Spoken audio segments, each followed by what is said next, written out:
Chairman of JETRO, Mr. Ishige, President of Nikkei, Mr. Kita, Chairman of Suzuki Corporation, Mr. Suzuki, Chairman of JIBCC, Mr. Ijima, उद्योग जगत के सभी वरिष्ठ महानुभाव, मैं जेट्रो का आभारी हूं, निक्के का आभारी हूं कि मुझे आज आप सबके साथ बातचीत करने का सौभाग्य मिला है। मैं जब यहां आ रहा था तो ये सभी वरिष्ठ महानुभाव मुझे बता रहे थे और बड़े आश्चर्य के साथ बता रहे थे कि हमारे इतने सालों में इतना बड़ा गैदरिंग पहली बार हुआ है। और मुझे कह रहे थे कि 4000 लोग अप्लाई किया था, लेकिन हमारे पास एकोमोडेशन पूरी नहीं होने के कारण आधे लोगों को हमें निराश करना पड़ा है।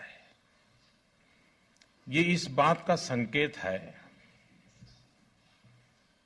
कि अब जैसे भारत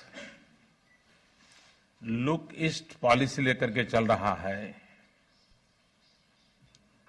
वैसे जापान लुक एट इंडिया इस मूड में आगे बढ़ रहा है। जब वाजपेयी जी भारत के प्रधानमंत्री थे और एक्सेलेंसी मोदी जी यहां प्रधानमंत्री थे, तब से ये रिश्ता बड़ा सघन बना। मेरा भी सौभाग्य रहा, मैं पहले भी आया और मैंने हर बार देखा कि जापान जिस प्रकार की कार्य संस्कृति का आदी है, जापान जिस प्रकार के गवर्नेंस का आदी है, जापान जिस प्रकार से एफिशिएंसी और डिसिप्लिन को आत्मसात किया है, अगर उस एनवायरनमेंट को हम प्रोवाइड करते हैं तो जापान को भारत में भी अपनापन महसूस होगा। तब मैं गुजरात का मुख्यमंत्री था। 2007 में मैं यहां आया, जो बातें आपसे सीखा, समझा, देखी, उसको मैंने भली भांति वहां लागू किया था।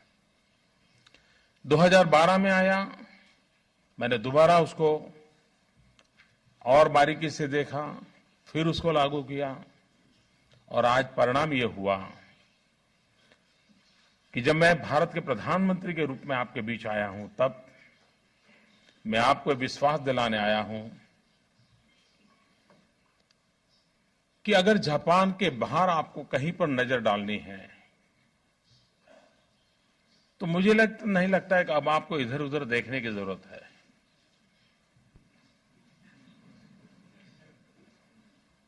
अब एक ऐसी जगह है जो आपकी चिर परिचित है, सांस्कृतिक रूप से तो चिर परिचित है, लेकिन आप अपने आप को के विस्तार के लिए, अपने आप के ग्रो के लिए, आप जो जिस जगह की तलाश में हैं, मैं आपको विश्वास दिलाता हूं, मैं आपको निमंत्रण देता हूं, शायद भारत से बढ़कर के आपके अनुकूल और कोई जगह नहीं है। ये मैं विश्वास दिलाने आया हूं। मुझे अभी सरकार में सिर्फ 100 दिन हुए हैं। एक्सेलेंसी मोदी जी के साथ भी संबंध बहुत पुराना है और प्रधानमंत्री आबे जी के साथ भी बहुत पुराना संबंध है।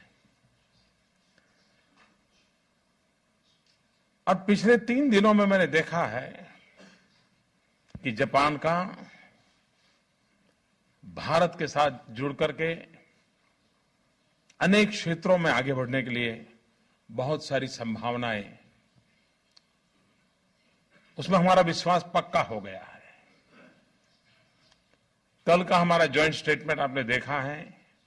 मैं समझता हूं किसी भी जापान के उद्योगकार के लिए भारत में आकर के कार्य प्रारंभ करना, इससे बड़ा स्ट्रांग कोई मैसेज नहीं हो सकता है।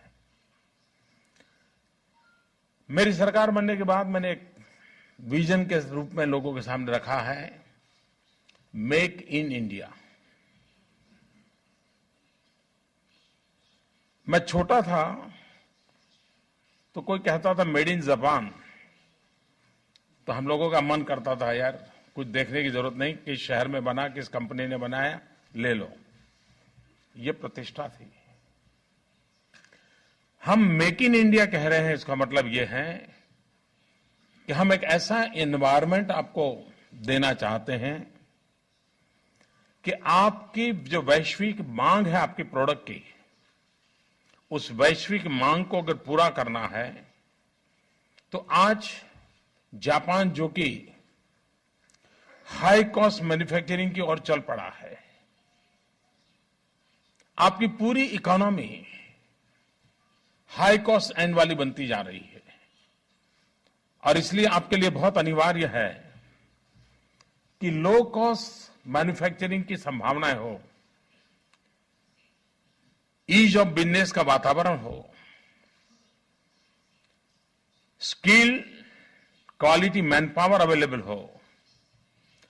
तो मैं विश्वास से कहता हूं, जो 10 साल में मिरेकल आप जापान में रह करके आपकी कंपनी का करते हैं, आप वो मिरेकल 2 साल के भीतर भीतर हिंदुस्तान में कर सकते हैं। इतनी संभावनाओं का वो देश है। आप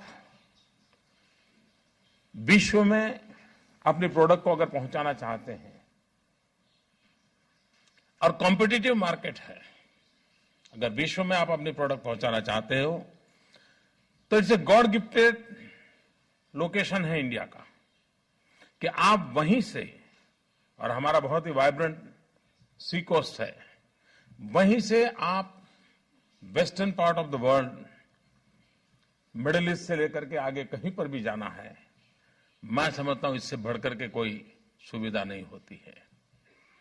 जब सुजुकी मारुति उद्योग के संबंध में मुझे मिलने आते थे तो मैंने उनको एक हिसाब समझाया था। मैंने कहा आप गुड़गांव में कार बनाते हैं और फिर एक्सपोर्ट करते हैं, तो समुद्र तट पर जाने में आपकी कार को 9,000 रुपया खर्च लगता है, लेकिन अगर समुद्री तट पर आप गाड़ी बनाओगे तो हर कार पे आपको 9,000 बच जाएगा। तो उन्होंने कहा मुझे तो ये व्यापारी किसी ने सिखाया नहीं।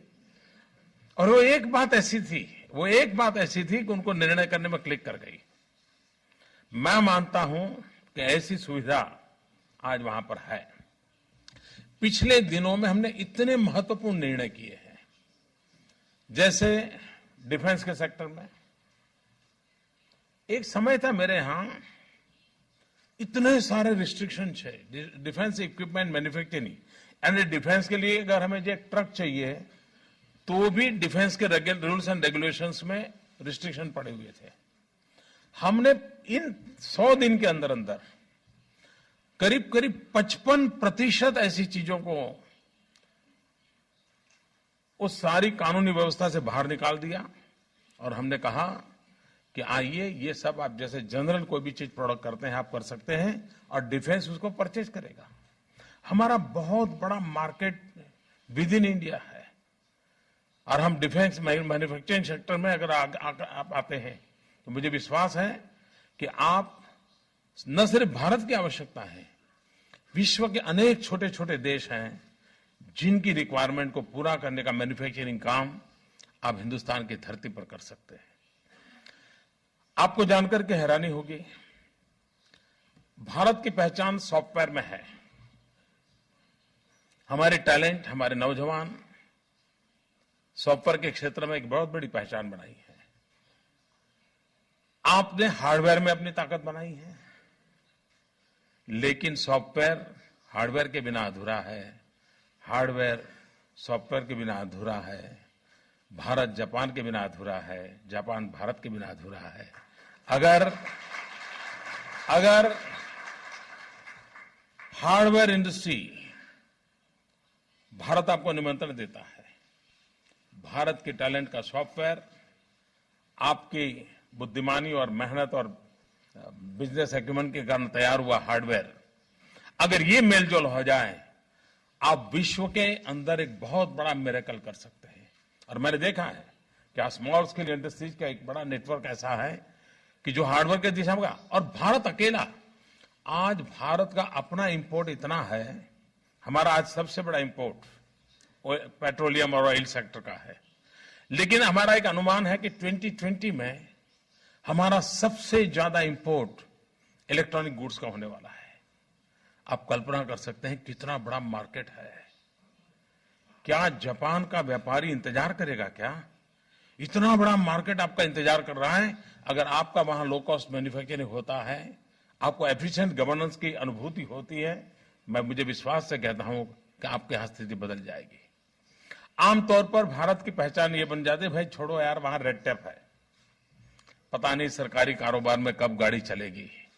मैं आपको विश्वास दिलाने आया हूं, आज भारत में रेड टेप नहीं, रेड कारपेट है, और ये रेड कारपेट आपका इंतजार कर रही है। हमने इतना ईज ऑफ बिजनेस के लिए इतने सारे नए रेगुलेशंस को लिबरल कर दिया है, और शायद विश्व में इतनी तेज गति से लिबरलाइज मूड में सारे हमारे पुराने रूल्स एंड रेगुलेशंस में परिवर्तन लाने का किसी एक सरकार ने काम किया हो तो आज हिंदुस्तान की सरकार है। और आखिरकार व्यापारी को, उद्योगकार को, इन्वेस्टर को एक सिक्योरिटी चाहिए, उसको एक प्रॉपर ग्रो करने के लिए एनवायरनमेंट चाहिए। आज भारत किसी को भी आकर के ग्रो करने के लिए, प्रॉपर एनवायरनमेंट के लिए बहुत तेज गति से आगे चल रहा है।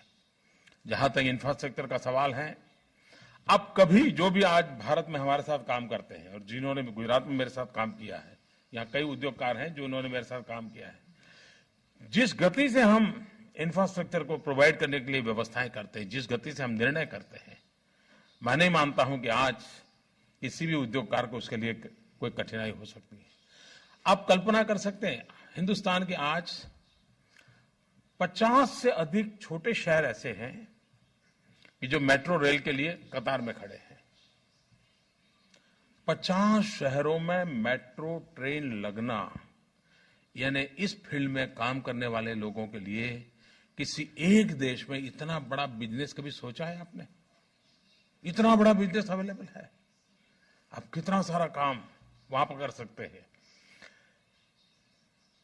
कोई ऐसा क्षेत्र नहीं है,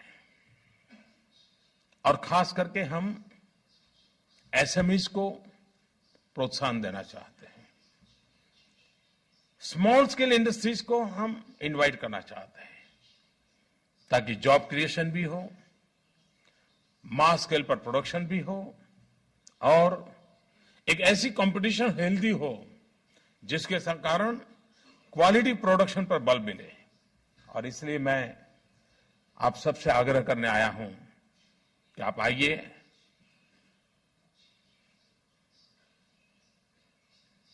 और कल भी मैंने एक जगह पे कहा था, 21वीं सदी एशिया की सदी है। मतलब क्या है?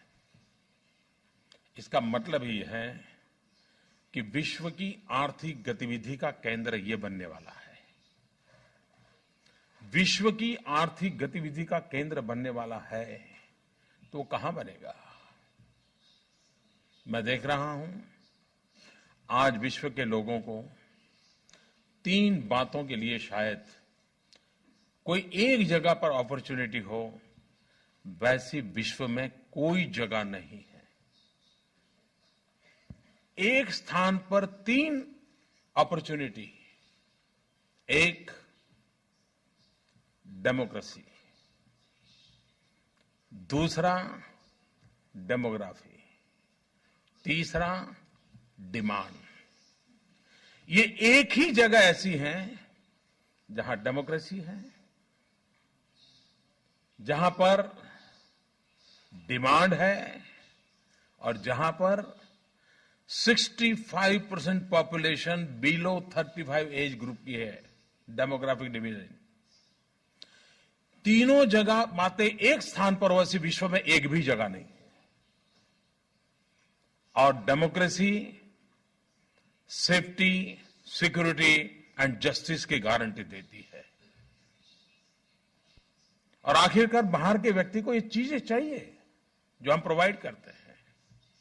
उसी प्रकार से किसी भी उद्योगकार को, मैन्युफैक्चरर को यंग ब्रेन चाहिए, यंग माइंड चाहिए, यंग पॉपुलेशन चाहिए, उत्साह उमंग से भरी हुई जवानी। अगर उसके हाथ में स्किल हो तो मिरेकल कर देते हैं। भारत आज विश्व का सबसे युवा देश है। और डिमांड, आप कल्पना कर सकते हैं 125 करोड़ देशवासी, कितना बड़ा मार्केट है। अकेले हिंदुस्तान के मार्केट को आप सर्व करें तो भी आज जहां है वहां से अनेक गुना आपकी कंपनी ग्रो कर जाएगी। तो एक ऐसी सरकार आई है जो विकास के मुद्दे पर काम कर रही है। मैन्युफैक्चरिंग सेक्टर को हम बढ़ावा देना चाहते हैं। और हमारे 100 दिन का रिकॉर्ड देखिए आप। सिर्फ 100 दिन में हमारा जो जीडीपी था वो 4.4, 4.5, 4.6 पर लुढ़क रहा था। पिछले 2.5-3 साल में जो हमने अचीव नहीं किया था वो हमने 100 दिन में कर दिया। और 5.7% के जीडीपी हमारा हमने अचीव कर लिया। ये बताता है कि हमारे जो निर्णय है, हमारी जो पॉलिसीज है, ईज ऑफ बिजनेस की हमारी जो सोच है, उसके कारण ये परिणाम मिल रहे हैं। और इसलिए मैं आपसे निमंत्रण कर देता हूं कि आप आइए, हम सब मिलकर के एशिया को पीस और प्रोग्रेस की गारंटी के लिए जापान और भारत को कंधे से कंधा मिला करके जितना आगे बढ़ने की जरूरत है, उसी प्रकार से हमने एशिया के समृद्धि के लिए भारत जैसे देश की समृद्धि की दिशा में मिलकर के प्रयास करने की आवश्यकता है। मैं आप सबको निमंत्रण देता हूं, आप भारत आइए, अपना नसीब आजमाइए, अपना कौशल्य आजमाइए। भारत पूरी तरह आपका स्वागत करने के लिए तैयार है। मुझे दोबारा एक बार यहां आने का मौका मिला। बार बार मैं जेट्रो में आता हूं। अब तो मैं जब गुजरात में था तो एक जेट्रो का ऑफिस भी मेरे यहां तो मैंने खोल दिया था। और हमारे कुछ मित्र हैं वो तो अब गुजराती बोलना भी सीख गए हैं। तो मैं चाहता हूं कि बहुत तेजी से, और मैं बारीक बारीक चीजों की केयर करने वाला इंसान हूं। मैं जानता हूं कि ईज ऑफ बिजनेस के लिए जितनी छोटी छोटी चीजें, अगर 2 चीजें आप भी ध्यान में लाएंगे तो हम तुरंत उसको करने के पक्ष में रहते हैं। और इसलिए मैं आपको निमंत्रण देने आया हूं। फिर से एक बार आपने मुझे बुलाया और इतनी बड़ी संख्या में आपका आना ये बताता है कि आपका हिंदुस्तान के प्रति कितना विश्वास बढ़ा है, आपके हिंदुस्तान के प्रति रुचि कितनी बढ़ी है। और हिंदुस्तान और जापान मिलकर के एक नया इतिहास आर्थिक विकास के क्षेत्र में निर्माण कर सकते हैं। इस पूरे विश्वास के साथ आप सबका बहुत बहुत धन्यवाद। Thank you very much.